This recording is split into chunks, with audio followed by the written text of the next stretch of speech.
Christmas Eve arrived quietly in Queen Anne, the kind of quiet that felt intentional, almost reverent. Snow drifted down in slow, careful flakes, settling on the steps of the old house, as if the city itself were holding its breath. Asha Reynolds stood on the sidewalk for a moment longer than necessary, her gloved hand resting on the iron gate, listening to the faint hum of warmth from inside.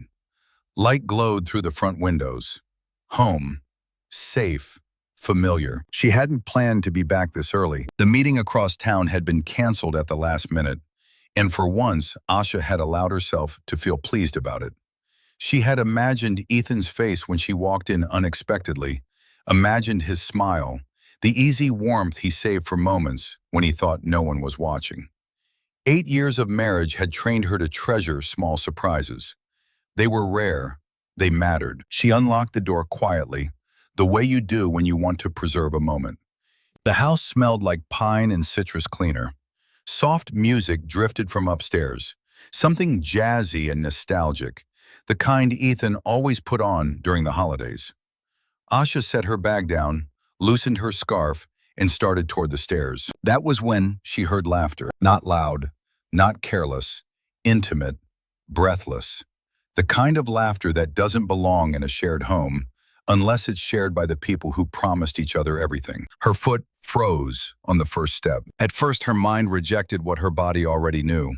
Her pulse spiked, heat rushing into her face, her chest tightening so suddenly it felt like she'd missed a step and fallen. She told herself it was a guest, a volunteer from the nonprofit, someone dropping off last-minute paperwork. Ethan was always helping someone. That was his brand, his virtue, his shield. Then she heard his voice, lower, softer, stripped of the performative warmth he used in public, and a woman's voice answered him. The world narrowed to a thin, unbearable point. Asha climbed the stairs slowly, each step deliberate, controlled, as if moving too fast might make the moment real. The door to Ethan's home office was slightly open, just a crack, just enough. She didn't look at first. She couldn't. Her hand braced against the wall, fingers pressing into the paint, grounding herself. Her heart was pounding so hard she was sure they could hear it. She tasted metal at the back of her tongue and realized she'd bitten down without noticing. Then she leaned forward. Ethan was inside, close to the desk, too close. A young woman stood with him, her back half turned, one of his hands resting in a place no colleague's hand should ever be. Their heads were bent together, conspiratorial, tender, familiar. Asha's vision blurred. In that instant, 1,000 thoughts collided. Anger, disbelief, humiliation, an almost reflexive urge to step in and demand an explanation. To scream, to cry, to shatter the moment the way it had shattered her. Her fingers twitched, ready to push the door open. Instead, something else surfaced. Quieter, colder. Asha reached into her coat pocket and pulled out her phone. Her hands were shaking now. Not violently, but enough that she noticed, enough that shame followed close behind. She had built her career navigating corporate disasters, testifying in rooms full of men who expected her to flinch. And yet here she was, trembling in her own hallway. The irony landed hard. She pressed record. 45 seconds. That was all she allowed herself. Enough to capture their faces, enough to catch Ethan's voice when he said calmly, almost kindly, "After the holidays, I'll make it clean." Enough to make sure she would never be told she was overreacting, imagining things, being emotional. When the recording ended, she lowered the phone and stepped back. Her breathing was shallow now, uneven. Her first instinct, strong, automatic, was to protect him, to protect the image, to protect the marriage she had spent years defending in subtle ways, smoothing over missed dinners, forgiving quiet resentments, telling herself that love sometimes looked like patience. That instinct terrified her more than the betrayal. She turned and walked back downstairs without making a sound. If you're already feeling that tightening in your chest, that sense that something irreversible has just begun, take a second, stay with this story. Tap like, Leave a comment if any part of this feels uncomfortably familiar, and follow along. Some moments change lives not because of what we lose, but because of what we finally see. Asha stood in the kitchen, staring at the dark window above the sink. Snow pressed against the glass, blurring the world outside into a soft, anonymous white. Her reflection stared back at her, composed, successful, unremarkable on the surface. No one looking at her would have guessed that everything she thought was stable had just split open. Upstairs, laughter drifted again, muffled but unmistakable. Her stomach turned. She gripped the counter, fighting the urge to retch, to sink to the floor, to let the weight of it all crush her. Instead, she focused on small, concrete details. The coolness of the stone beneath her palms, the faint ticking of the clock on the wall, the fact that she was still standing. A thought slipped in, unwelcome but precise. He didn't just betray me, he decided for me, decided when the truth would come out, decided how the story would be told, decided who she was allowed to be in the aftermath. Angry wife, career-obsessed villain, cautionary tale. Asha swallowed hard. She had spent her life managing crises for other people, cleaning up messes that threatened reputations and futures. Somewhere along the way, she had convinced herself that competence could substitute for security, that if she worked hard enough, planned carefully enough, nothing truly catastrophic would touch her. She was wrong. But as the shock settled into something sharper, something steadier, another realization followed close behind. This wasn't a moment to explode. This was a moment to remember exactly who she was and what she knew how to do. Upstairs, the door creaked. Footsteps shifted. Asha picked up her phone again, not to record this time, but to hold it, solid, real, proof that the ground beneath her hadn't disappeared entirely. The holidays had cracked her life open. What she chose to do next would decide what grew out of it. Asha did not sleep that night. She lay on her side facing the wall, listening to the rhythm of a man who no longer belonged to her, breathing peacefully in the dark. Ethan slipped into bed hours later, careful, practiced, as though he had rehearsed the choreography of deception many times before. He smelled faintly of soap and something floral that was not hers. He settled in, sighed softly, and within minutes drifted into sleep. Asha stared at the wall until her eyes burned. There were 2 marriages now, she realized. The one she had lived in for 8 years, and the one he had apparently been living in for months, maybe longer. One existed in shared calendars and holiday cards, in carefully curated photos and polite laughter at fundraisers. The other existed in whispered promises behind closed doors and a narrative she had never been invited to edit. By morning, she felt hollowed out, functional but emptied of softness. Ethan woke cheerful, as he always did on holidays. He kissed her cheek in the kitchen as if nothing had changed, his lips warm, familiar, infuriating. He poured coffee, hummed along to the radio, asked if she wanted oat milk or almond, still attentive to details that now felt like props. "Merry Christmas," he said easily. She answered without thinking. The words came out flat, obedient. It startled her how quickly muscle memory overrode truth. As he moved around the kitchen, Asha watched him with a new, brutal clarity. Ethan Caldwell was very good at being liked. He was tall, conventionally handsome, with the kind of open expression people trusted instinctively. At his nonprofit, he was known as the guy who stayed late, who advocated for equity, who spoke passionately about community and accountability. People called him one of the good ones. So had she. They had met at a leadership conference in San Francisco years ago when Asha was already rising fast in corporate legal circles, and Ethan was building his reputation as a connector, a man who knew how to bring people together. He had admired her ambition, or at least he had said he did. He told her she was impressive, inspiring, different from women who needed reassurance. At the time, she had believed him. What she hadn't seen, what she only saw now, was how admiration had slowly curdled into something else, how compliments became jokes, how pride softened into quiet resentment, how often he framed her work as something that pulled her away rather than something that sustained them both. She replayed moments she had once dismissed as nothing. The way he'd sigh when she worked late. The way he'd introduce her as the real powerhouse with a laugh that felt just slightly off. The way he'd say, "I don't know how you do it," and mean it as both praise and distance. In her version of the marriage, they were partners. Unequal at times, yes, but committed. She believed in building something solid, even if it meant sacrifice. She had told herself that stability mattered more than fireworks, that grown love was quieter. In his version, she suspected, she had become a role. The successful wife, the impressive resume, the proof that he was evolved enough to love a woman who intimidated other men, until she intimidated him too. Later that day, as snow thickened outside and the world leaned into celebration, Asha found herself alone in the living room, staring at a framed photo from 3 years earlier. A gala, the two of them dressed beautifully, smiling toward a camera she barely remembered. She had been in the middle of a brutal compliance crisis at work, exhausted to the bone.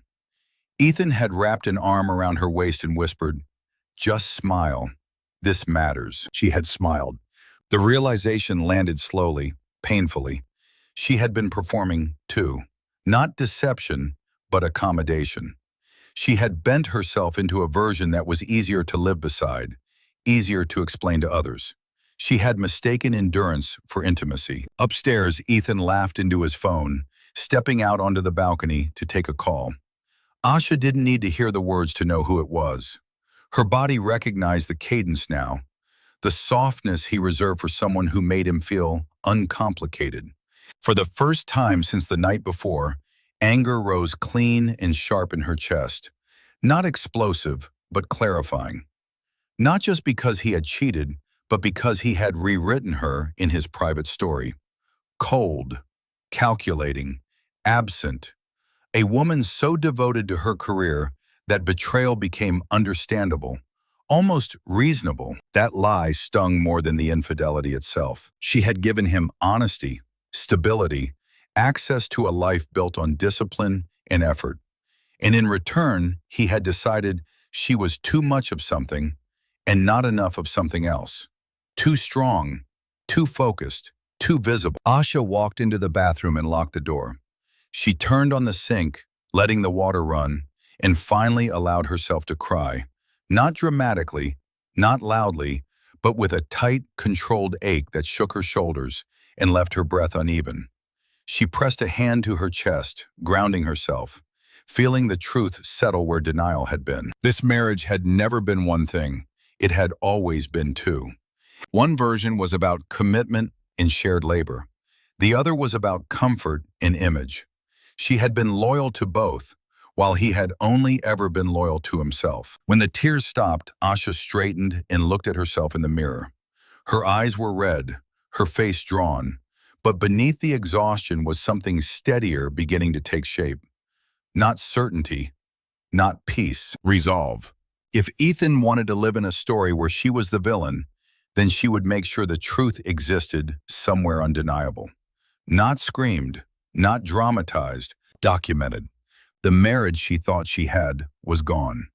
What remained was the woman who would decide what happened next. The thing about shock, Asha would later understand, was that it didn't arrive like an explosion. It seeped. It thinned the air. It turned ordinary movements into something unreal, as if she were watching herself from a distance, delayed by half a second. She moved through the house that day with practiced control. She folded a throw blanket that didn't need folding. She wiped a counter that was already clean. She answered a text from her mother with a heart emoji and a lie. All good, just relaxing for the holiday, and felt nothing as she sent it. Upstairs, Ethan's footsteps came and went. A door opened. A drawer slid shut. Every sound landed inside her like a small, sharp object. She flinched without meaning to, then hated herself for it. She had always believed that if something catastrophic ever happened, she would either fall apart completely or rise to the occasion with perfect clarity. Those were the only options she knew how to imagine: collapse or conquer. What she hadn't anticipated was this third state, functional, controlled, quietly splitting down the middle. She went into the kitchen and poured herself a glass of water. Her hand shook so badly that it sloshed onto the counter. She stared at the spill, absurdly fixated on it, and then laughed once. A short, hollow sound that startled her. She set the glass down and gripped the edge of the counter until her knuckles went white. "Get it together," she told herself, the same words she had whispered before depositions, before boardrooms full of men waiting for her to stumble. But this was different. This wasn't a professional crisis. There were no talking points, no prepared statements, no strategy deck that could organize the mess spreading through her chest. She tried to eat something and couldn't. The smell of food turned her stomach. She made it as far as the sink before retching, dry and violent, her body reacting to a truth her mind was still trying to manage. When it passed, she rinsed her mouth, straightened, and checked her face in the reflective steel of the refrigerator door. Presentable, always presentable. Later, she sat on the edge of the couch and let the memory replay against her will. The angle of Ethan's body, the ease of his touch, the way he had spoken about the future as if she were already a closed chapter.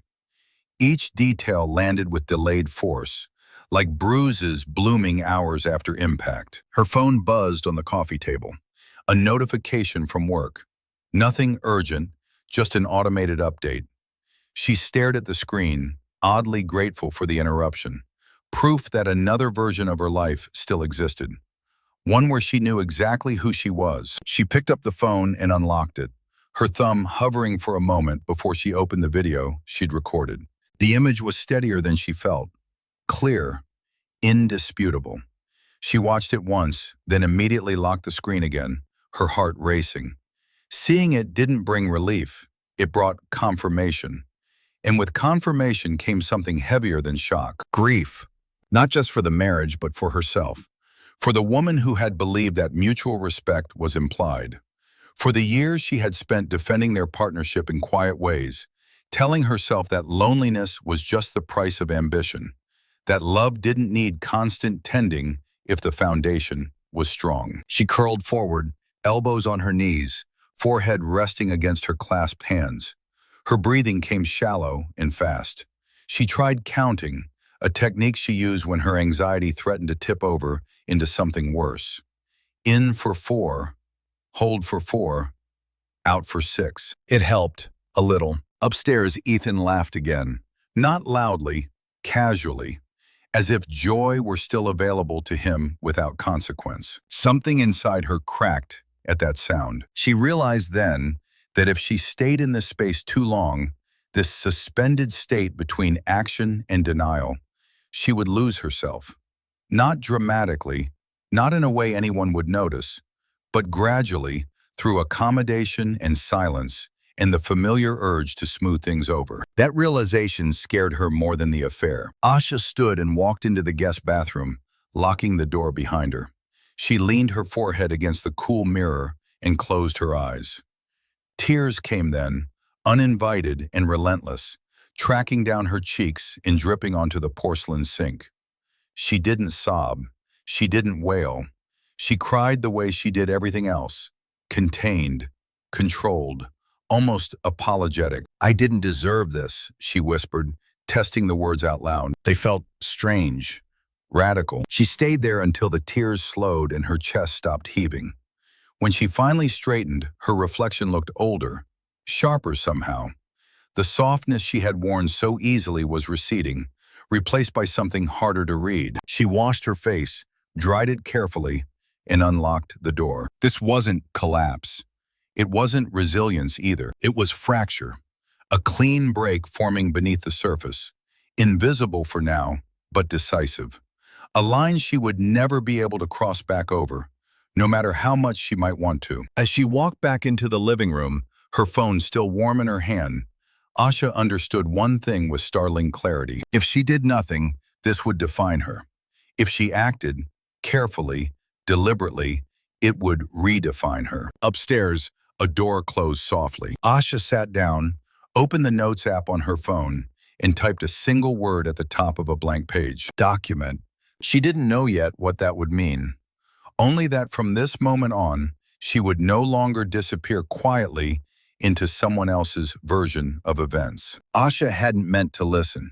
That was the lie she told herself as she stood at the bottom of the stairs, one hand resting lightly on the banister, her body angled away as if she could still claim innocence.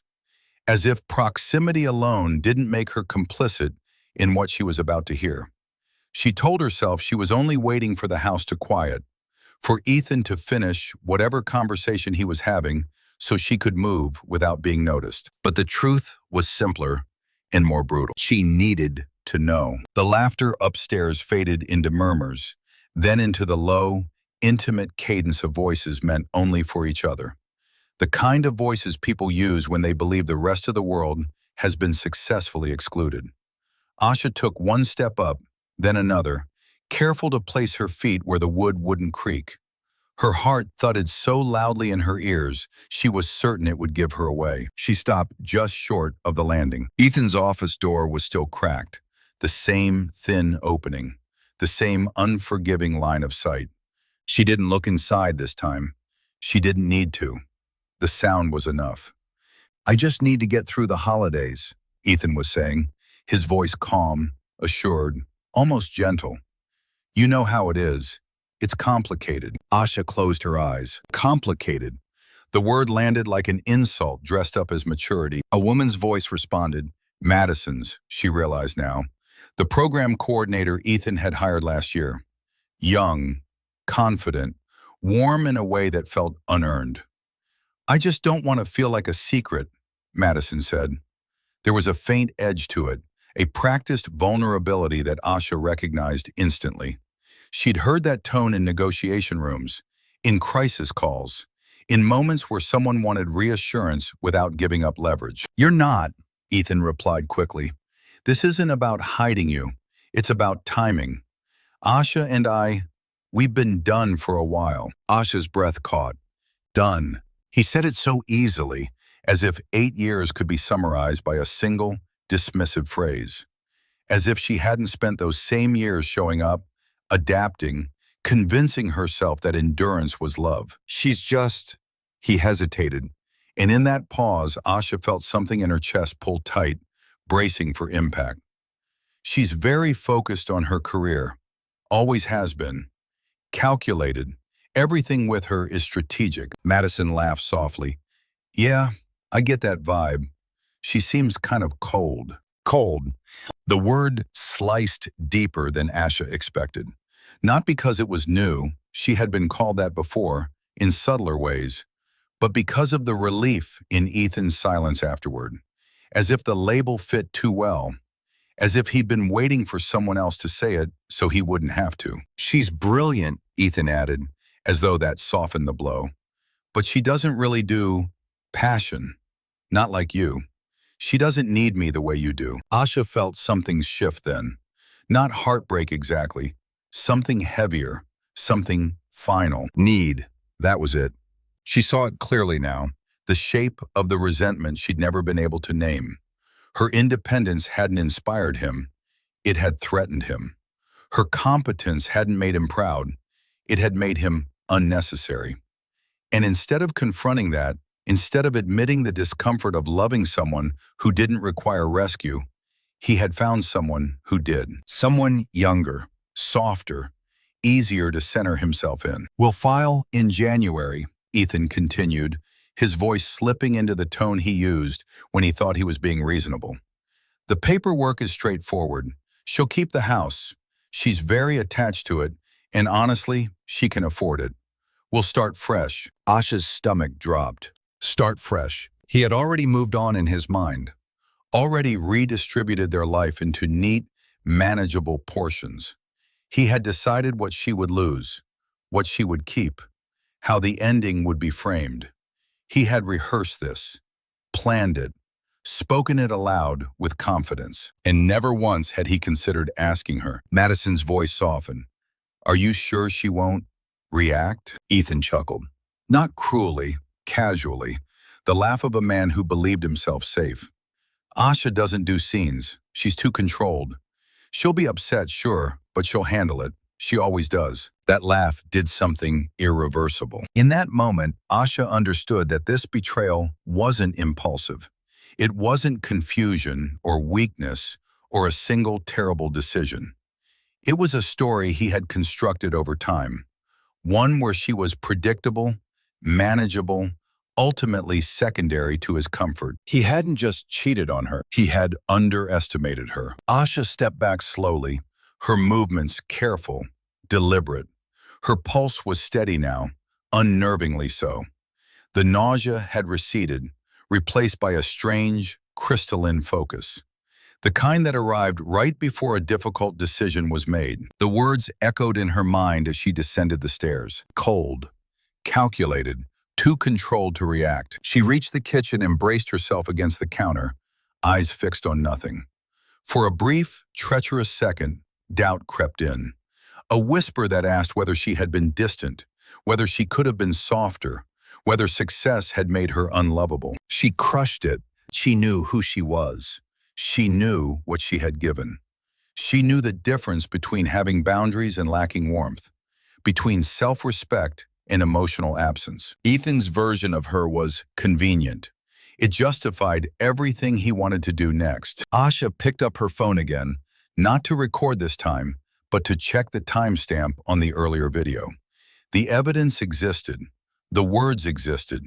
The truth existed, whether he respected it or not. Upstairs, the door closed fully now. Voices faded.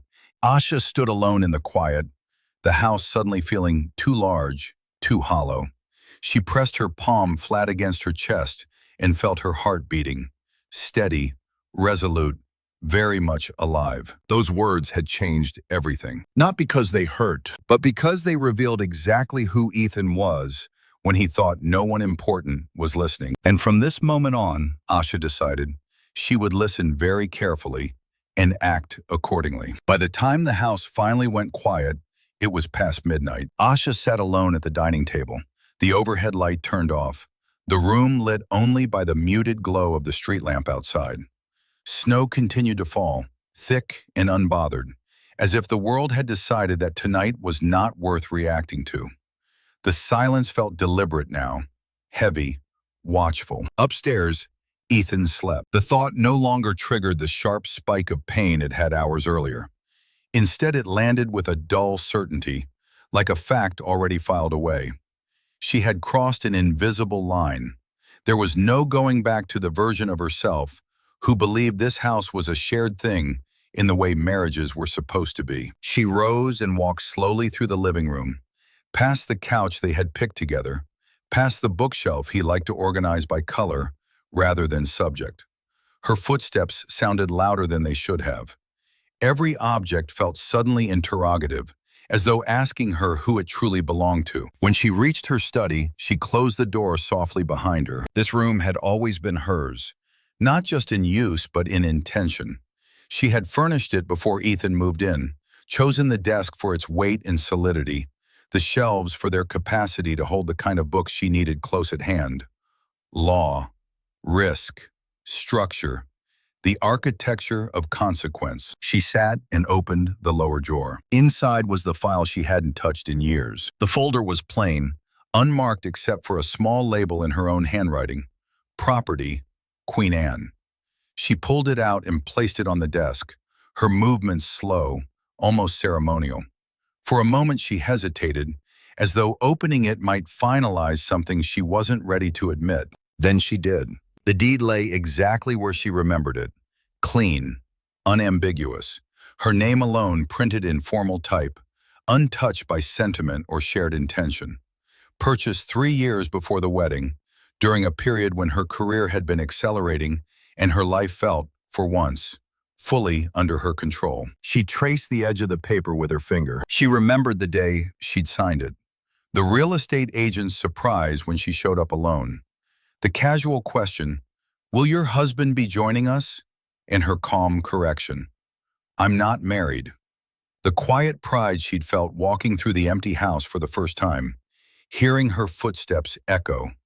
knowing every choice she made there would be her own. Back then, she had seen the house as security, independence, proof that she could build something lasting without asking permission. Somewhere along the way, she had allowed herself to forget that. When she and Ethan married, she had insisted on keeping the deed as it was. He hadn't objected. In fact, he'd laughed, kissed her cheek and said, "Of course, you earned it." At the time, she'd read that as respect. Now she understood it differently. He had never challenged it because he had never believed it would matter. She flipped through the rest of the file. Mortgage statements, renovation invoices, insurance documents, all in her name, all paid from accounts she had opened long before him. The numbers were familiar, reassuring in their precision. They told a story that didn't rely on memory or emotion. They told the truth. Asha leaned back in her chair and closed her eyes. For years, she had referred to the house as ours, out of habit, out of courtesy, out of the belief that marriage required a certain linguistic surrender. She had said, "our home" at dinner parties, "our place" to friends, "we," when the work and the cost had always been hers. The realization didn't bring triumph. It brought grief, because calling it ours had been an act of faith. One more way she had chosen partnership over protection, intimacy over insulation. And now that faith felt naive in a way that made her chest ache. Upstairs, a floorboard creaked. Asha opened her eyes, pulse quickening, then steadied herself. He wasn't coming down. He never noticed when she was awake like this, moving quietly through the edges of their life. That, too, felt like part of the pattern now. She returned her attention to the fold. The house wasn't theirs. It never had been. That fact sat in her mind like a locked door she had just realized she held the key to. Not a weapon, not revenge, simply leverage, clean, legal, unarguable. A boundary she had drawn long before she knew she would need it. She closed the folder and slid it back into the drawer. But this time, she didn't push it all the way to the back. This time, she left it within easy reach. The thought came unbidden, sharp and clarifying. If he believes this is a shared life, it's because I've allowed him to believe it. She stood and walked to the window, looking out at the street below. The house rose solidly around her, brick and timber holding firm against the cold. It had weathered decades before her, would stand decades after. It did not owe anyone softness. Neither, she realized, did she. The first secret wasn't about ownership. It was about memory, about remembering who had built this life, who had financed it, who had carried it forward while someone else enjoyed its comfort.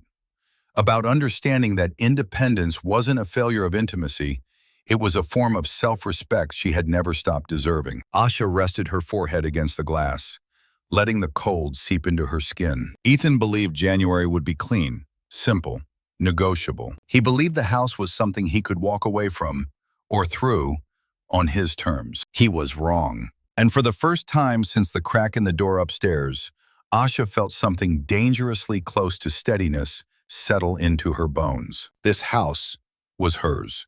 What happened next would be decided from that truth outward. By dawn, the house felt altered, not haunted, not broken, but sharpened. As if every surface had learned a secret and was now waiting to see what she would do with it. Asha sat at her desk with a mug of untouched coffee cooling beside her. Outside, the sky over Seattle was pale and metallic, the color of restraint. She had slept in fragments, drifting in and out of shallow dreams where doors kept closing just as she reached them.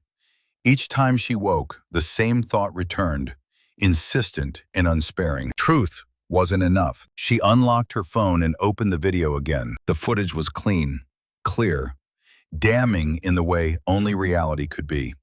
Ethan's profile, unmistakable. Madison's laugh, intimate and unguarded. The framing was accidental but perfect. No dramatic angles, no ambiguity. Just two people behaving as if the world beyond that room did not exist. Asha watched it once, then again. The first time it hurt. The second time, it taught. She saw what the camera did and didn't capture. The lack of context, the absence of timestamps beyond metadata.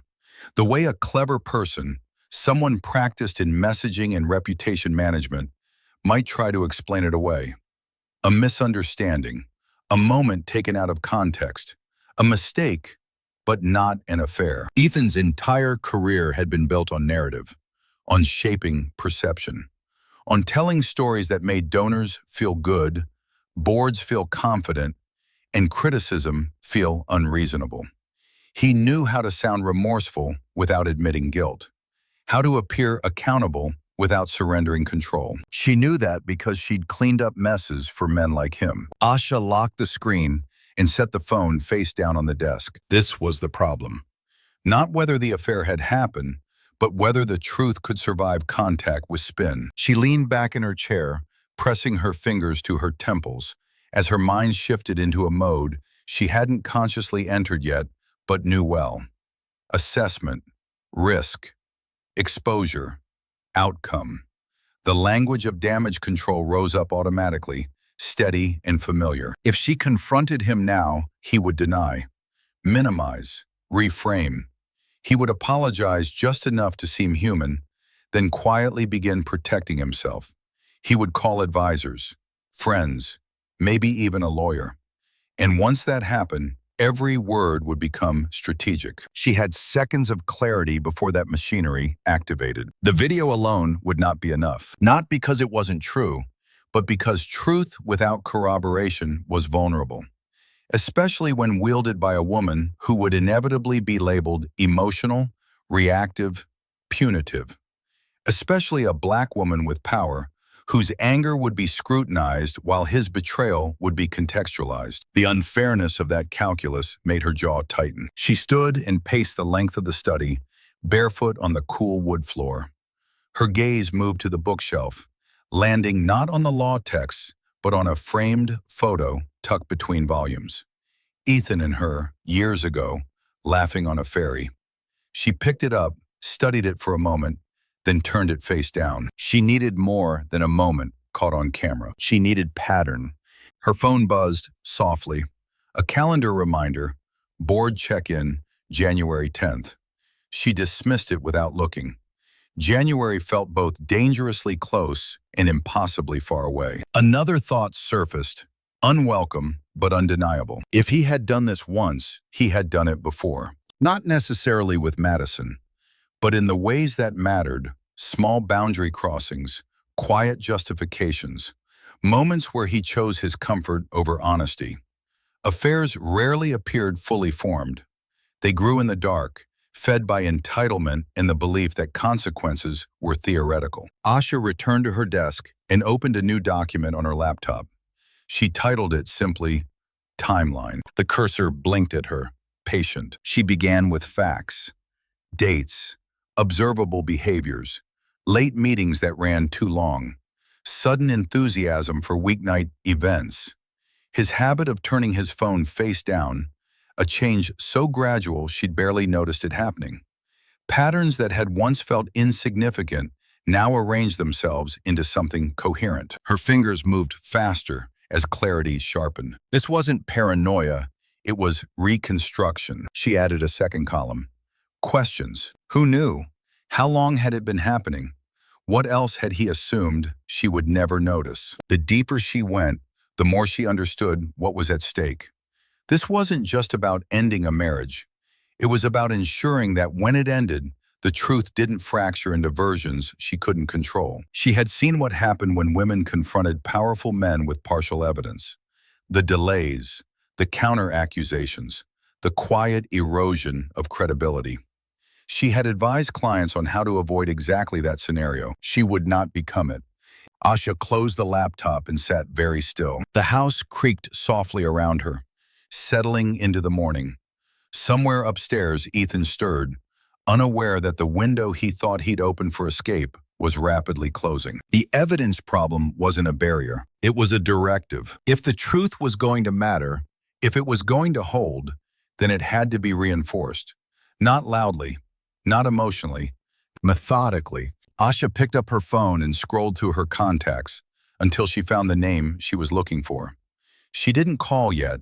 She wasn't ready to speak the words out loud, but she knew now what came next. She would not accuse. She would document. And by the time Ethan realized the story was no longer his to tell, it would already be finished. Asha had always believed that needing help was a temporary condition, an inconvenience, something you moved through quickly and quietly so it wouldn't leave a mark. That belief had served her well, until it didn't. The morning light crept higher across the walls of her study, illuminating the desk where she sat with her phone in both hands.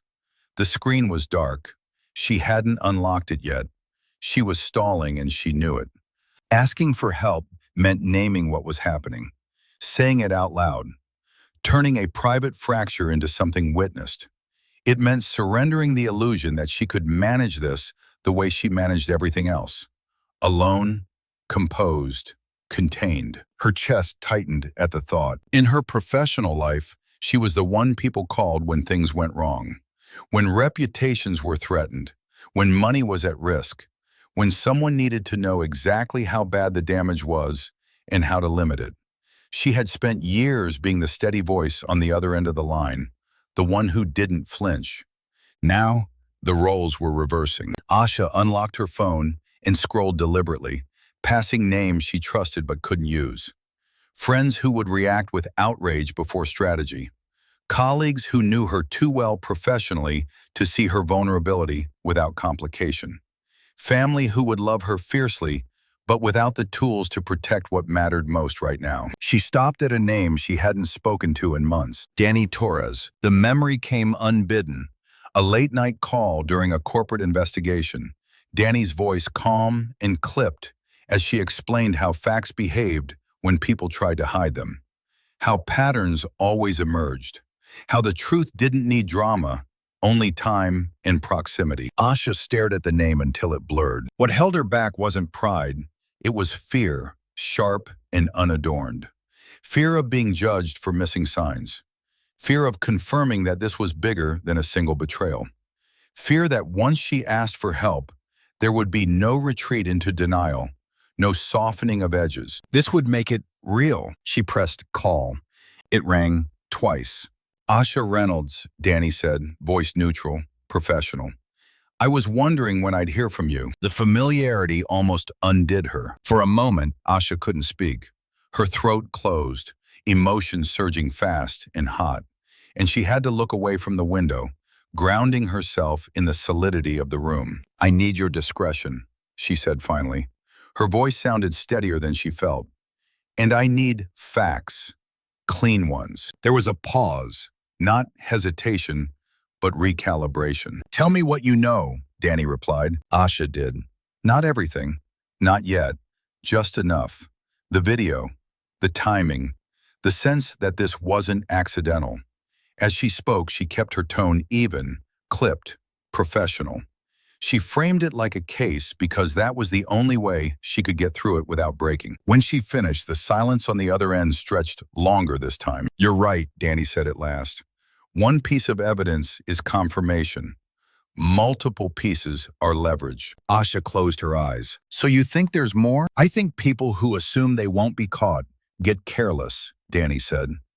And I think men who believe they're underestimated usually are, just not in the way they expect. Something loosened in Asha's chest.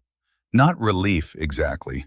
Alignment. I don't want spectacle, Asha said. I don't want rumors. I want truth that can't be reframed. That means patience, Danny replied, and documentation. Are you prepared for what you might find? Asha thought of Ethan's voice upstairs. The laughter. The casual certainty with which he'd planned her future without her. Yes, she said.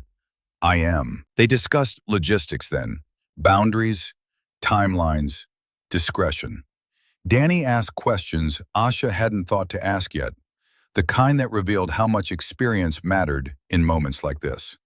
When they ended the call, the room felt quieter, as though something heavy had been set down carefully instead of dropped. Asha didn't give herself time to dwell. She scrolled again and stopped at another name, Nia Mercer. She hesitated less this time.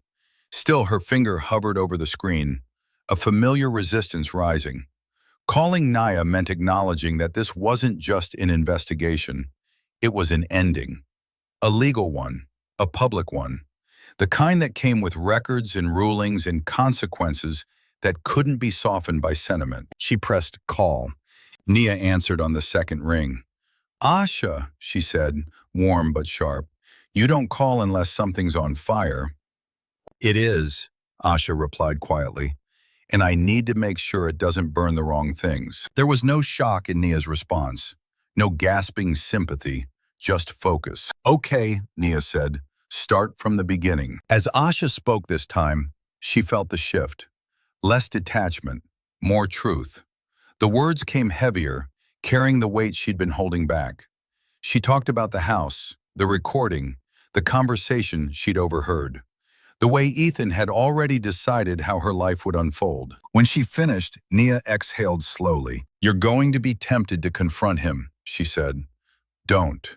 Not yet. The moment he knows you're moving legally, he'll move too. And he won't be honest. Asha nodded, even though Nia couldn't see her. I know. Good, Nia replied. Then here's what we do. We move quietly. We secure what's yours. We let the facts speak before emotions get a vote. Asha ended the call and set her phone down. Her hands were no longer shaking. Asking for help hadn't made her weaker. It hadn't stripped her of control. It had done something else, something she hadn't expected. It had reminded her that power didn't disappear when it was shared with the right people. She sat back in her chair, the house silent around her, and allowed herself one steady breath. She wasn't alone in this anymore. And whatever Ethan believed about her restraint, her predictability, her limits, was about to be tested by people who knew exactly how to uncover the truth. Quietly, relentlessly, there was a particular calm that settled over Asha once the calls were made. Not peace. Peace was too generous a word, but focus. The kind that sharpened the edges of thought and made distraction impossible. The kind she'd felt before major investigations, when intuition stopped whispering and started pointing. She opened her laptop and logged into the account she rarely touched anymore. For years, she and Ethan had maintained what they called a shared system. Joint expenses flowed through one account. Everything else lived separately, a structure she had insisted on early in the marriage. At the time, Ethan had praised her for it, joked about how organized she was, how she thought 10 steps ahead. He hadn't understood what that really meant. The transaction history loaded slowly, line by line, numbers arranging themselves into neat, obedient columns. Groceries, utilities, travel, donations to the nonprofit Ethan worked for, some expected, some oddly timed.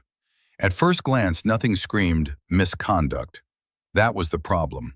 Financial betrayal, like personal betrayal, rarely announced itself. It hid in patterns, not anomalies. Asha leaned back in her chair and exhaled slowly. Money, she knew, was honest. It lied only when people forced it to, and even then it left traces. Footprints, small disturbances in an otherwise consistent terrain. There it was, a series of withdrawals, modest enough to avoid notice. Not reckless, not impulsive, just irregular. Each one small enough to explain away, but frequent enough to form a rhythm. She marked them in a separate spreadsheet, her fingers moving automatically now, muscle memory taking over. Her chest tightened as recognition settled in. This wasn't carelessness. This was planning. She cross-referenced the dates with her calendar. Late meetings, conferences she hadn't attended, evenings when Ethan had claimed donor dinners or emergency check-ins. The alignment was too precise to dismiss. Asha felt a familiar chill spread through her, a professional response, not an emotional one. The same cold clarity that arrived when a client's story didn't match their ledger. When goodwill gave way to evidence, she clicked into another account, Ethan's personal credit card, the one she'd co-signed years earlier to help him build credit after graduate school. She hadn't checked it in months. Why would she? She trusted him, or she had. The balance wasn't alarming. The charges weren't dramatic. But there it was again, pattern over spectacle. Boutique hotel stays charged and then quickly paid down. Rideshare receipts at odd hours. Restaurant tabs for two, always just under the threshold that might raise a flag. Asha closed her eyes briefly. It wasn't just the affair, it was the entitlement. He hadn't only taken her trust, he had assumed her labor, her stability, her financial discipline would continue to cushion his choices. He had treated the infrastructure she built like a silent partner, one that absorbed risk while he collected reward. She thought back to moments that now rearranged themselves with brutal clarity. The way he'd encouraged her to take the lead on household expenses when her salary jumped. The way he framed it as efficiency, as fairness. "You're better with numbers," he'd said. "This stuff stresses me out." She had believed him. Now she understood that what stressed him out wasn't money. It was accountability. Asha opened a new tab and began pulling bank statements, downloading them into a secure folder. She labeled each file carefully, her attention precise, almost tender. This wasn't revenge, it was reconstruction. The methodical reclaiming of reality from narrative. As she worked, something unexpected surfaced beneath the anger. Shame. Not because she had been careless, but because she had been generous. Because she had shared without keeping score, trusted without auditing, loved without contingency. The world punished women for that kind of openness, especially women who were otherwise so careful, so controlled. She refused to let that shame take root. This wasn't foolishness, it was faith. And faith, when broken, didn't deserve mockery, it deserved respect. The numbers told their story quietly, but unmistakably. Ethan hadn't been reckless. He'd been strategic. He had lived within the safety net she'd woven, confident she would never pull it back far enough to see what he was doing underneath. He had underestimated her twice now, once emotionally, and now financially. Asha saved the final document and closed her laptop. The room felt still, suspended, as if holding its breath with her.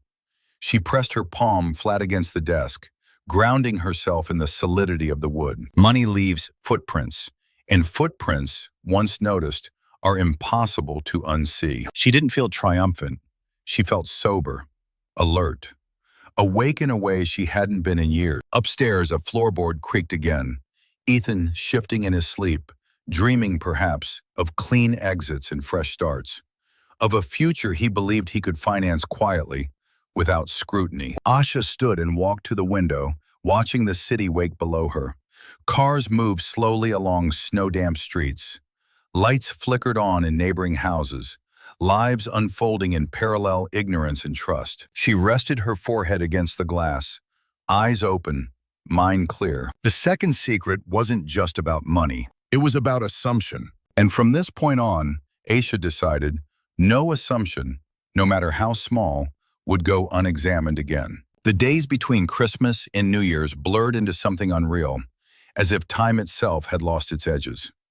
Asha moved through them with the precision of someone balancing a fragile object she refused to drop in public. This was the week of performances. Ethan woke each morning cheerful and unburdened, as though betrayal had been a private hobby rather than a rupture. He made coffee, asked about her schedule, commented on the weather. He slipped easily into the version of himself the world adored, the attentive husband, the progressive man, the one who really listened. Asha watched him the way she might observe a witness on the stand, calmly, closely, without interrupting. Her body, however, refused to cooperate with the illusion. Sleep came in short, jagged segments. She woke repeatedly, heart racing, convinced she'd missed something. An email, a sound, a sign. Food tasted wrong. Loud noises made her flinch. Her jaw ached constantly from clenching. Trauma, she knew abstractly, lived in the body long after the mind had organized the facts. She did not mention any of it. They attended events together, a donor dinner one night, a holiday gathering hosted by a board member the next. Everywhere they went, Ethan was effortless. He laughed at the right moments, touched her arm in practiced displays of affection, spoke warmly about their shared life, as though it weren't already splitting at the seams. "You two are such a strong couple," someone said, raising a glass. Asha smiled, Her face obeyed even when her chest did not. She began to understand something deeply unsettling. Ethan believed his own performance, or at least he believed in it enough to rely on it. He trusted that goodwill would outlast truth, that charm could outrun consequence. At one event, a woman leaned close to Aisha and said quietly, "You're lucky. Men like him are rare." The word Asha nodded politely, her ears ringing. She wondered how many times women had said similar things to Madison too. How many lies thrived on the generosity of assumption. At night, Ethan took phone calls on the balcony, stepping outside with an ease that suggested routine. He didn't bother hiding it anymore. Not really. He assumed discretion was no longer necessary, that the worst had already passed without incident. From the living room, Asha listened to the cadence of his voice change, the warmth, the softness, the version of himself that felt unguarded. Her chest tightened, but she forced herself to stay still. This was not the time to react. She reminded herself of what Danny had said. People who assume they won't be caught get careless. And he was. Subtly, but increasingly so. Leaving his phone unattended, reusing excuses, underestimating how closely she was now paying attention. The week took on a rhythm of its own. Public harmony, private fracture. One evening, as they dressed for yet another event, Ethan adjusted his tie in the mirror and said casually, "You've been quiet lately." Asha met his eyes in the reflection. "Just tired," she replied. It was true, if incomplete. He studied her for a moment longer than usual, something like curiosity flickering across his face. Then he smiled, satisfied. "You work too hard," he said gently. "You always have." There it was again, the narrative, the subtle repositioning of responsibility. Asha turned away before her expression could betray her. She felt the familiar urge rise, to explain, to soften, to reassure him that she wasn't angry, that she wasn't about to disrupt the balance. She let the urge pass. By the end of the week, the performances began to weigh on her differently, not as pain, but as confirmation. Every smile Ethan offered the world reinforced the truth she had already uncovered. This was not a man who made mistakes in isolation. This was a man who curated reality, and she was done being part of the set. On the final night of the year, they stood together on a crowded terrace overlooking the city. Fireworks were scheduled for midnight. People laughed, toasted, counted down to something new. Ethan leaned in and kissed her cheek, lingering just long enough for anyone watching to believe in them. "To next year," he said softly. "It'll be different." Asha looked out over the lights, the cold air biting at her skin. "Yes," she said quietly, "it will." And for the first time since the crack in the door, she meant it without fear. This week had not broken her. It had trained her. By the time the fireworks exploded overhead, bright and blinding, Asha already knew what Ethan did not. The performance was almost over. New Year's Eve arrived wrapped in noise and light. The city dressed up to convince itself that endings were clean and beginnings were generous. Downtown Seattle glittered below the terrace where Asha stood, glass in hand, surrounded by laughter that felt almost aggressive in its insistence on joy. This was the final performance. The event was one Ethan loved. Donors, board members, civic leaders clustered together under strings of warm lights, all congratulating one another on another successful year of doing good. He moved through the crowd like a practiced host, greeting people by name, remembering details that made them feel seen. Every smile was calibrated. Every laugh landed exactly where it was meant to. Asha stayed at his side, her posture elegant, her expression composed. Anyone watching would have seen a powerful couple, the kind that made sense, the kind people envied. Inside, she felt hollowed out and razor sharp at the same time. A woman from the board clasped Asha's hands warmly. "We're so grateful for Ethan," she said. "He brings so much integrity to everything he touches." Integrity. The word echoed unpleasantly in Asha's mind. She smiled anyway, thanked her, listened as Ethan deflected the praise with modest charm. He was very good at that, accepting admiration while pretending not to need it. As the night wore on, the crowd grew looser, louder. Champagne flowed. Promises were made and forgotten in the same breath. Somewhere behind her, someone shouted about resolutions, about fresh starts. Ethan leaned close, his hand resting familiarly at the small of her back. The gesture was automatic, affectionate enough to be convincing, not intimate enough to raise suspicion. He had perfected this balance. "You okay?" he asked softly. "You seem far away." Asha turned her head slightly, just enough to meet his eyes. "I'm here," she said. It wasn't a lie. It just wasn't the reassurance he thought it was. As midnight approached, the crowd began to count down. 10, 9, 8. Phones lifted into the air, ready to document a moment no one would remember clearly. Asha felt the vibration of anticipation ripple through the terrace, the collective hunger for a clean line between before and after. Ethan bent closer, his lips brushing her ear. "Next year will be different," he murmured. His voice was warm, sincere. "I promise." Something in Asha finally stilled, not shattered, not inflamed, stilled.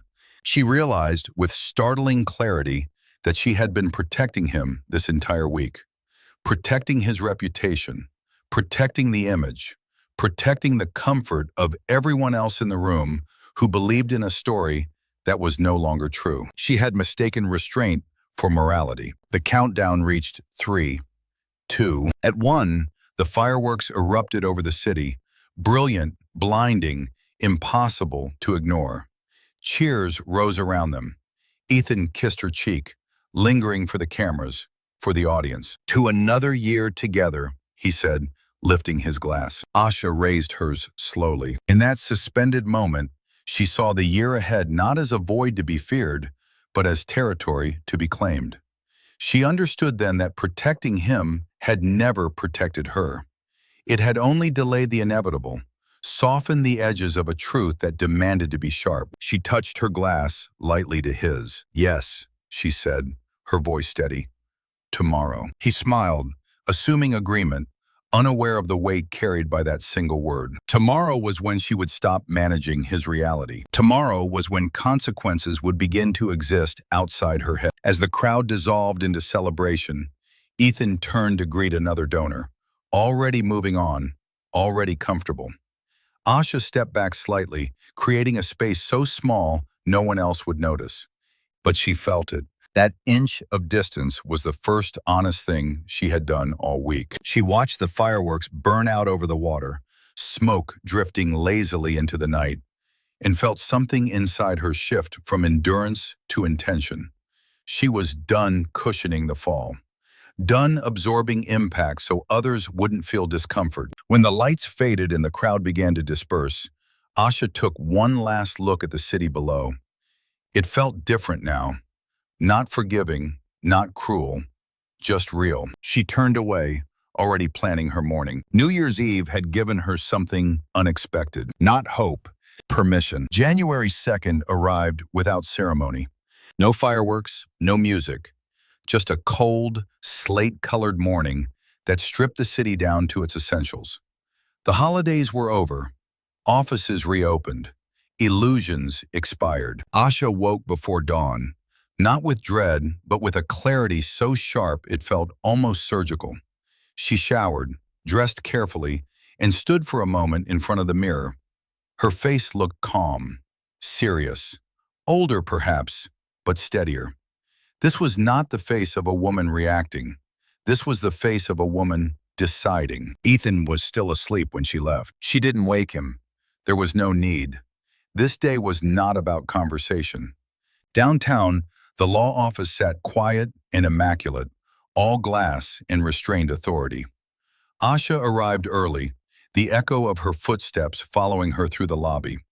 When the elevator doors closed, she exhaled slowly, pressing her tongue to the roof of her mouth, a grounding habit she'd learned long ago in high-pressure negotiations. By the time she stepped into Nia Mercer's office, the world had fully shifted into work mode. Nia looked up from a stack of documents, eyes sharp, expression unreadable. "You ready?" she asked. Asha nodded. Let's do it. They moved through the paperwork together, page by page, clause by clause. The language was precise, almost cold in its clarity. Dates, addresses, legal grounds, evidence referenced, attached, indexed. There was no room for drama in these documents, only facts and their consequences. As Asha signed her name, she felt a brief tremor pass through her hand. Not doubt, grief. Grief for the version of her life that had required none of this. For the woman who had believed love and loyalty were mutually reinforcing.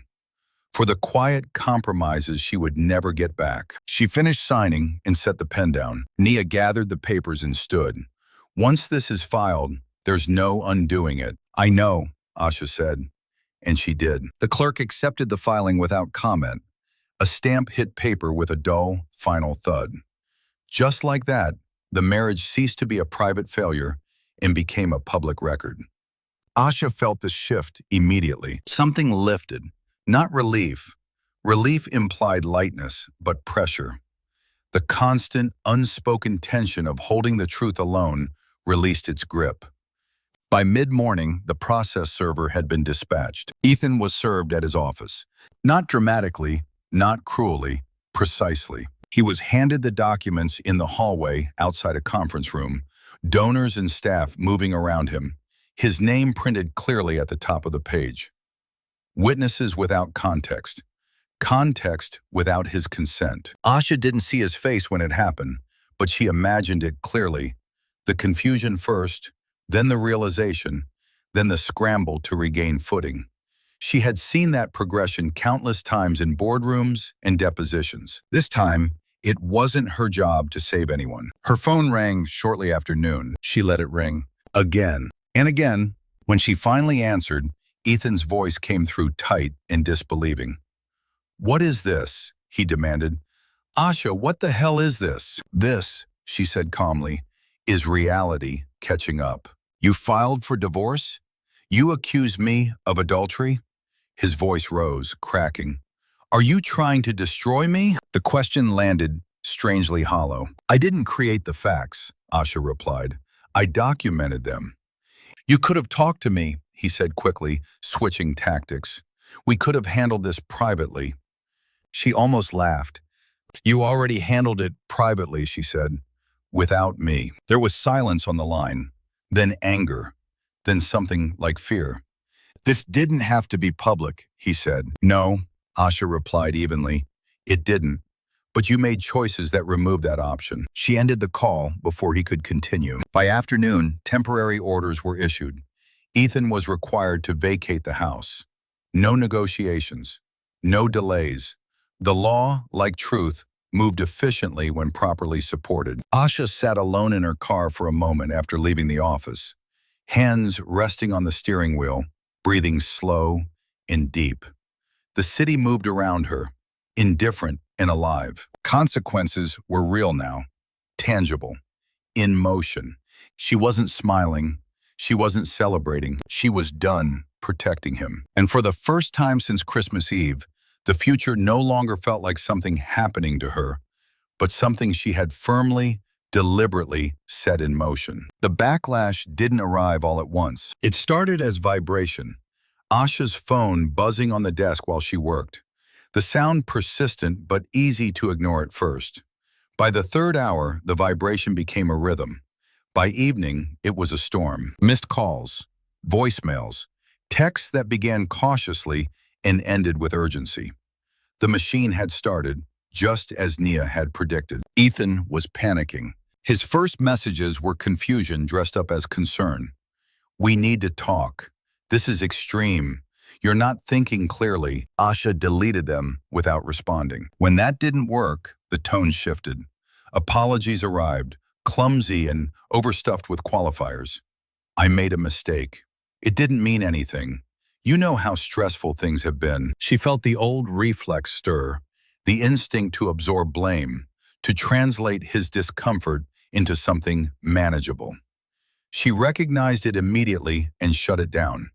That reflex no longer served her. By the next morning, the anger came. He left a voicemail that was sharp, indignant, almost rehearsed. He accused her of overreacting, of humiliating him, of weaponizing the law to punish him for something personal. He used words like vindictive and cold, resurrecting the same narrative she had overheard him telling someone else. It was almost impressive how consistent he was. What followed was the quiet expansion of the story beyond him. Friends reached out cautiously, their messages carefully neutral. Just checking in. Hope you're okay. Some were sincere, others were probes. She could feel it, the hunger for context, for a version of events that would let them file the situation neatly into familiar categories. She responded to almost none of them. This was not a public debate. It was a legal process. Still, the whispers began to move faster than paperwork ever could. Someone from the nonprofit emailed her, professional, distant, asking if everything was all right. A former board acquaintance sent a message that read like concern, but landed like warning. Things can get messy. I hope you're being careful. Careful, as if she hadn't been careful for years. Asha noticed the pattern with clinical clarity. The backlash wasn't really about Ethan's actions. It was about her refusal to absorb them quietly. Her refusal to smooth the disruption, to preserve the comfort of people who benefited from believing in him. This was the machine at work. First, disbelief. Then, minimization. Then, outrage that consequences had the audacity to exist. Late one evening, her phone lit up with a number she didn't recognize. She let it go to voicemail. "This is Madison," the message began, breathless and shaky. "I didn't know he was going to do this. I never wanted to hurt you. He told me you didn't care anymore, that you were just staying together for appearances." Asha closed her eyes. There it was. Confirmation, not surprise. Madison hadn't been an accomplice. She had been a justification. A younger mirror Ethan could hold up to himself to prove he was still desired, still central, still necessary. Asha didn't call back. She forwarded the voicemail to Nia and archived it. The next wave came from Ethan's allies. Subtle pressure, polite questions, a suggestion that perhaps mediation would be better for everyone. That airing details publicly could harm more than just him. That she might want to consider her own reputation. The implication was clear. Protect him or be punished socially. Asha felt the weight of it settle in her chest. Not fear, but recognition.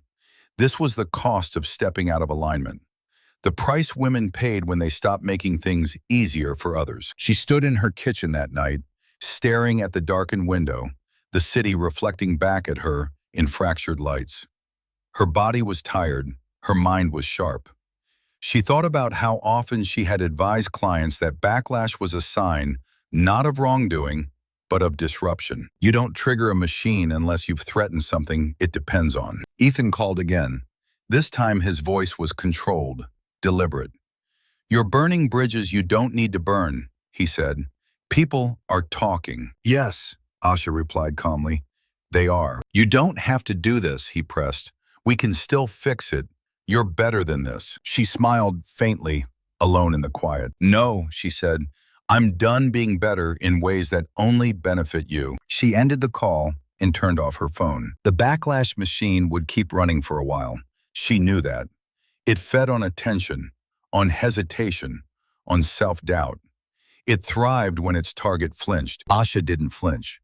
She had chosen truth over comfort, consequence over preservation.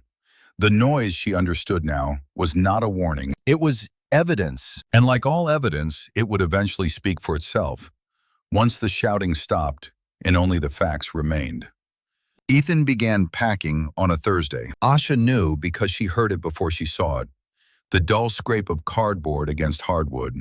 The hollow thump of drawers being pulled too far and shoved back in. The house had its own acoustics, its own memory. Every sound traveled. There was no way to pretend this wasn't happening. She stayed in her study, the door closed but unlocked, listening without listening. Her laptop was open in front of her, emails half read. Her attention splintered into fragments she kept gathering and losing again. Each noise downstairs tugged at something she had carefully compartmentalized. This was what she had wanted. This was what needed to happen. And still, her chest ached. When she finally stepped into the hallway, boxes lined the walls like quiet accusations. Ethan's life, reduced to stacks of things he had always taken for granted, books she'd bought shelves for, coats she'd paid to have tailored, objects that had accumulated while she was busy building the structure that made accumulation possible. He looked different, smaller somehow. The confident ease had drained out of him, replaced by a restless energy that had nowhere to go. His eyes flicked toward her, then away, as though looking at her directly might collapse whatever fragile dignity he was still clinging to. "This didn't have to be like this," he said finally. Asha paused at the top of the stairs, her hand resting on the banister. She felt tired in a way sleep couldn't fix. "It did," she replied, not unkindly, not loudly, just true. He shook his head, a humorless sound escaping him. "You're acting like I'm a stranger. Like we didn't build something together." The words landed softly, but they cut. Asha descended the stairs slowly. When she reached the last step, she stopped, meeting his eyes for the first time since filing day. She saw the confusion there, the disbelief that she had not softened, not circled back, not made this easier. "We built a version of something," she said, "but it wasn't the same one." He opened his mouth to argue, then closed it. The space between them filled with unsaid things. Apologies he'd waited too long to mean. Explanations that no longer mattered. "I don't know where I'm supposed to go," he said, quieter now. Asha felt it then, the pull, the old instinct to solve, to cushion, to offer options. It rose up fast and familiar, demanding to be honored. She let it pass. "That's not my responsibility anymore," she said gently. He flinched, as if struck. The next morning she left early and returned late, unwilling to witness the dismantling in real time. When she came back, more boxes had disappeared. The house echoed differently now, pockets of emptiness forming where his presence had been constant. On Sunday, the deadline arrived. Ethan carried the last box to the door just before noon. He stood there for a long moment, hand on the knob, his shoulders tense. The silence stretched, thick and expectant. "I never meant to hurt you," he said, without turning around. Asha stood in the kitchen, hands wrapped around a mug she wasn't drinking from. "I know," she replied, and she did. "You just didn't think about me at all." He nodded once, sharply, as if acknowledging a verdict. Then he opened the door and stepped outside. Asha watched through the window as he loaded the boxes into a rental car, smaller than the one he'd driven while married to her. He struggled with one, nearly dropping it. No one rushed to help. The street went on around him, indifferent. When the car finally pulled away, disappearing down the block, the house fell silent in a way it never had before. Asha stood very still. Then it hit her. Not triumph, not relief, grief. It came fast and physical, folding her inward. Her knees buckled and she sank onto the bottom step, breath coming in shallow bursts. The tears surprised her, not because they existed, but because of their force. Her body shook as though it had been holding itself upright on borrowed strength, and the loan had finally come due. She pressed her face into her hands and cried the way she hadn't allowed herself to cry before. Not for Ethan, exactly, but for the years she had spent negotiating her own needs down to something manageable. For the belief that love required constant self-editing. For the version of herself who had thought endurance was a virtue in all contexts. The house held her grief without judgment. When the tears slowed, Asha wiped her face and stood. She moved through the rooms methodically, opening windows, letting cold air rush in. She called a locksmith and changed the locks before the afternoon light faded. The sound of metal clicking into place was oddly soothing. Later, she walked from room to room, noticing the absence. The spaces he had occupied felt raw, unfinished, not empty, available. That night, she slept alone in the bed for the first time in years. Sleep came slowly, unevenly, but it came. And when she woke in the dark, heart pounding, she realized something important. The break had been clean, but healing never was. Still, as she lay there listening to the quiet, she knew this pain was different from the one she had carried before. This pain was moving forward. It had an edge, a direction. The house was hers again. And so, finally, was the silence. The call came on a Tuesday morning when the world looked ordinary again. Asha was halfway through an email thread at work. Compliance updates, risk assessments, the calm machinery of corporate life, when her phone buzzed with Danny Torres's name. For a second, Asha hesitated. Part of her wanted to let the day remain simple, unpunctured, but simplicity had become suspicious. It never lasted. She answered. "I found the unit," Danny said without preamble. Asha's fingers tightened around the phone. "What's in it?" A pause. Not for drama. Danny didn't do drama, but for precision. "Enough that you shouldn't open it alone," Danny replied. "And enough that I think he's been planning longer than you want to believe." Asha closed her laptop slowly, as if the motion could keep her breathing steady. "Send me the address." An hour later, she was driving south through gray Seattle streets toward a stretch of industrial blocks where storage facilities hid behind chain-link fences and sun-faded signs. The sky hung low and metallic, the kind of day that made everything feel exposed. Danny was waiting in the parking lot, leaning against her car, hands in her jacket pockets. She nodded once as Asha pulled in, her eyes quick in assessing. "You okay?" Danny asked. Asha swallowed. "I'm here." They walked together toward the office, past a bored clerk behind glass, and signed paperwork with the sterile efficiency of people handling someone else's mess. Asha kept her expression neutral, but inside her nerves crackled. She had already ended the marriage. She had already removed Ethan from the house. And yet the idea of walking into a space he'd prepared in secret made her feel as though she were about to discover a version of him she'd never met. The clerk handed Danny a key. The metal looked too small to unlock anything significant. They drove around the facility, row after row of corrugated doors, all identical, all hiding private lives behind thin steel. Danny stopped at a unit near the far end, away from the main office, as if Ethan had chosen distance for a reason. Danny stepped aside. "You want to do it?" Asha nodded once. Her throat felt tight. She slid the key in and turned. The lock clicked open with a sound so ordinary it felt insulting. Danny rolled the door up. The smell hit first.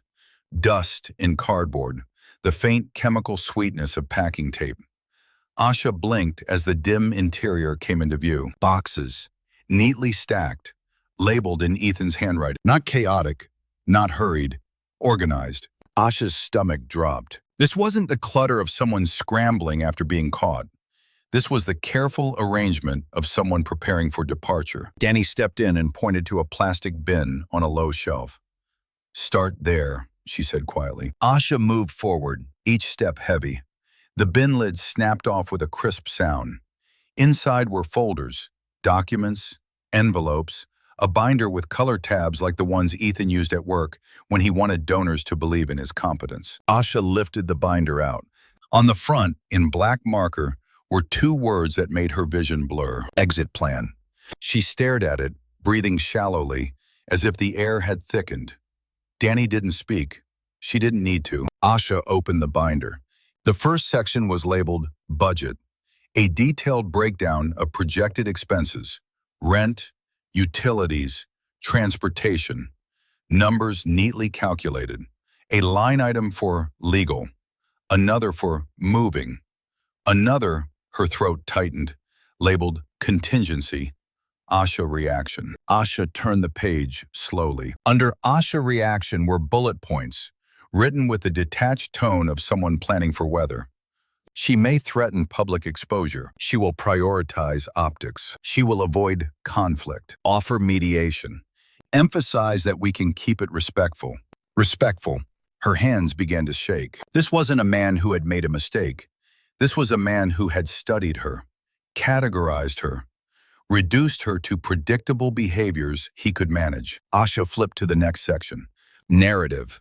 A one-page document, typed, titled Talking Points. He had written a story, not a confession, not an apology, a script. We grew apart over time. Asha is brilliant, but emotionally unavailable. I tried to make it work. We're choosing peace. No one is at fault.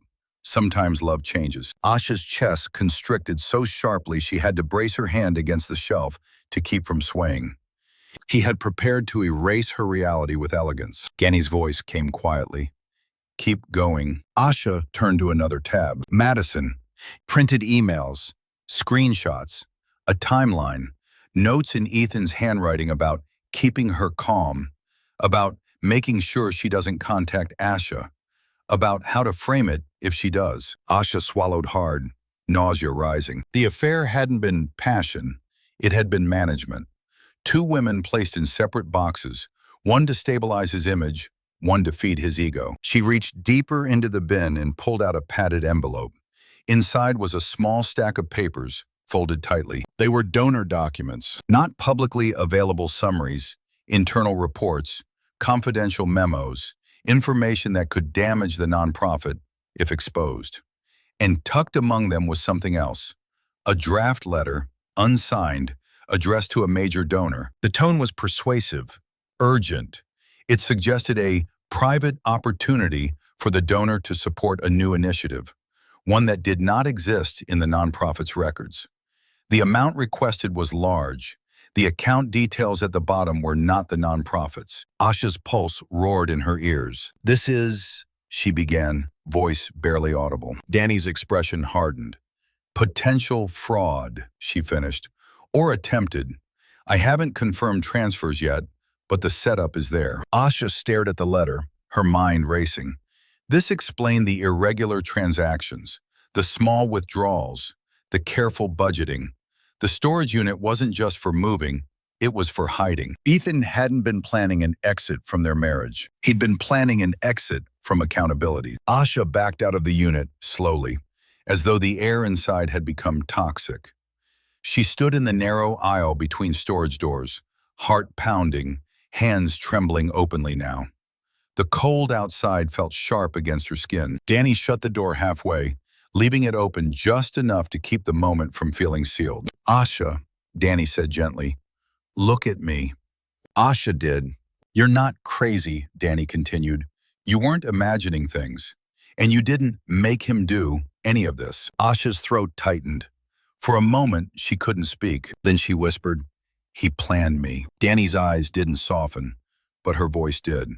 Yes, and now you have proof. Asha stood there in the gray light, staring at the anonymous row of metal doors, realizing something that changed the shape of her grief. The betrayal wasn't only that he had chosen someone else. The betrayal was that he had treated her like a problem to solve. Asha inhaled slowly, forcing air into lungs that felt too tight. This truth was uglier than heartbreak. But it was also cleaner, because it left no room for doubt, no space for nostalgia to slip back in and distort reality. Ethan had written a story where she would lose quietly. Now, she held the pages that proved he never deserved her silence. The aftermath did not arrive with fireworks. It arrived quietly, in the ordinary spaces where life resumed once the noise faded. In mornings where Asha woke alone and did not immediately reach for her phone. In evenings where the house stayed still, no footsteps pacing, no voice filling the silence with explanations that never quite aligned with reality. The divorce moved faster than anyone expected. Facts had a way of doing that. There were no dramatic courtroom scenes, no public spectacle, just documents, signatures, and a final ruling that made official what had already happened emotionally. Ethan did not contest much. He could not. The truth, once assembled, had become heavy, unavoidable, permanent. The nonprofit placed him on administrative leave, then quietly announced his resignation to pursue other opportunities. Donors withdrew. Boards distanced themselves. The machine that once protected him recalibrated, looking for a cleaner story to tell. Asha watched all of this from a distance, not with satisfaction, not with bitterness, with detachment. She went to therapy, not because she was broken, but because she was honest enough to admit that strength didn't mean immunity. Some days she felt lighter than she had in years, Other days, grief arrived without warning, sharp, irrational, physical. She let it come. She let it pass. Healing, she learned, was not linear. It was truthful. She repainted the study, gave away furniture that carried too much memory, reclaimed rooms not as acts of erasure, but of authorship. This space, this life, would no longer be a backdrop for someone else's performance. At work, she thrived. Not because she buried herself to avoid feeling, but because clarity sharpened her instincts. She trusted herself again. Promotions followed, new responsibilities, respect that felt earned, not negotiated. People asked questions, carefully worded, curious. She answered very few. The story, when it circulated, did so without her embellishment, not as gossip, but as record. And in that restraint, it carried weight. People didn't just hear what happened, they understood it. Months later, on a warm evening that felt impossibly far from that first crack in the door, Asha sat alone on her back steps, a glass of wine resting loosely in her hand. The city hummed around her, alive, indifferent, expansive. She thought about the woman she had been on Christmas Eve, the one who stood frozen in a hallway, heart racing, instinctively ready to protect the very person who was betraying her. She felt tenderness for that woman now, not pity, respect. That woman had done the best she could with the information she had. And when the truth arrived, she did not look away. That was the real ending. Not the fallout, not the consequences, not the quiet collapse of someone else's carefully constructed life. The ending was this. Asha no longer needed to be palatable to be worthy. She no longer confused endurance with love. She no longer shrank herself to make someone else feel whole. She had chosen truth over comfort. And while truth demanded courage, it gave something back that comfort never could. Freedom. If this story stayed with you, if any part of it felt familiar, unsettling, or quietly empowering, take a moment to acknowledge that. Stories like this travel not because they are dramatic, but because they are honest. Like the story, share it, leave a comment if you saw yourself in any part of Asha's journey, and follow the channel for more stories about power, truth, and the moment people stop protecting what was never protecting them in return. Some endings don't explode, they liberate, and sometimes that's the most unforgettable ending of all.